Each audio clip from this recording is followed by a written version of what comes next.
Yes, people, how's it going? Welcome back to Lily White Lane.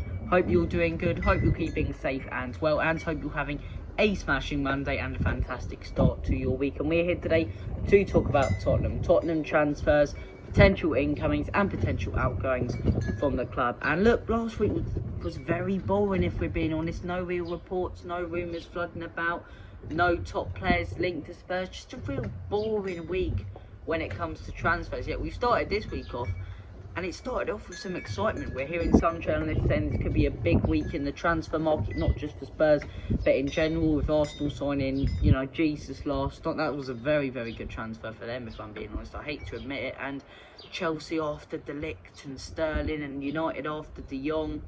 Spurs after Richarlison. Now, it was just Richarlison up until today, but we're hearing now that there's this whole Everton deal going on here, that Harry Winks could potentially be going to Everton. Most importantly, Anthony Gordon is now being linked with Tottenham Hotspurs. Now, I've seen better young players.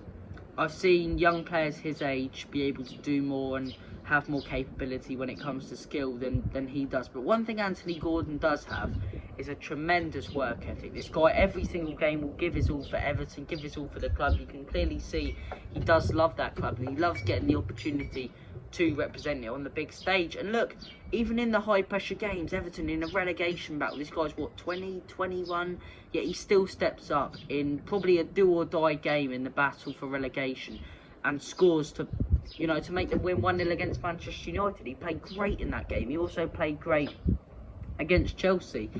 And, in an Everton team that's been so shockingly bad this season, you've had two players that have really stood out.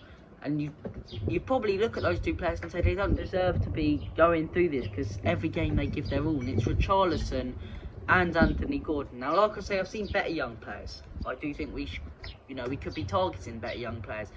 But if Spurs are after him, if Antonio Conte wants him, I will back whatever Antonio Conte does. I've said that from the beginning. If Conte wants him, I will back him. So Anthony Gordon, bring him in. Potentially on the bench, he could be a very exciting substitute to have. As I say, in the 80th minute, he'll want to make his mark when we're 1-0 down potentially.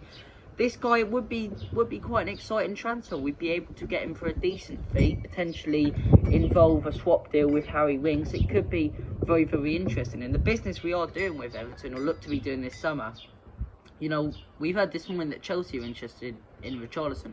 I think we'll get him. I think we will get Richarlison. Or if us and Chelsea do get him, one of us do get the player, I think it will be us, because we've got a really good transfer connection with Everton. And some of the players, we've sold them and they've sold us in the past, like Van Joss Townsend, for example. So, look, a lot of business being done with Everton at the minute, and it will be very, very interesting to see how it develops. But Anthony Gordon, I'd take him at Spurs. And Richarlison, I've said before, he's growing on me, this guy, he's growing on me. I think I've always said we've got to stop looking at this Spurs team as a team in general. We've got to start looking at it as a squad. People on Twitter and Facebook and Instagram going, oh, Richarlison, what's the point in spending this much money on a player that isn't going to be in our first team?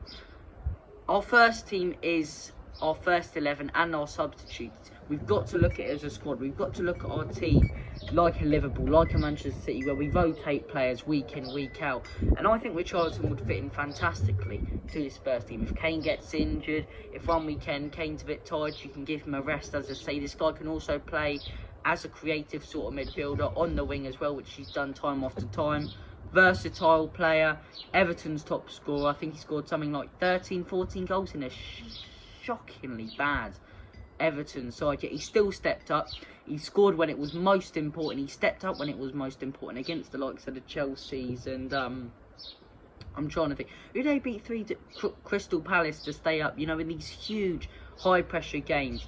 He stepped up, he stepped up to the plate, and he's had a great performance. So for me, with Richarlison, I would definitely take him at Spurs. The price tag, I think over 70 million. That's when I'd start saying we're not wasting money on, we're not wasting that much money. But I think anything from anything from 40 to 60 million. If we can go and get that deal accomplished, I reckon we should, especially with Harry Winks potentially moving there and then wanting him. I reckon he'll step up at Everton, so it could be a very, very interesting transfer to see. But there you go, ladies and gentlemen. Richarlison to Spurs, let me know your thoughts and opinions. Anthony Gordon to Spurs, let me know your thoughts and opinions in the comment section down below. Thank you for watching this video, and as always, come on you Spurs, in Conte we trust.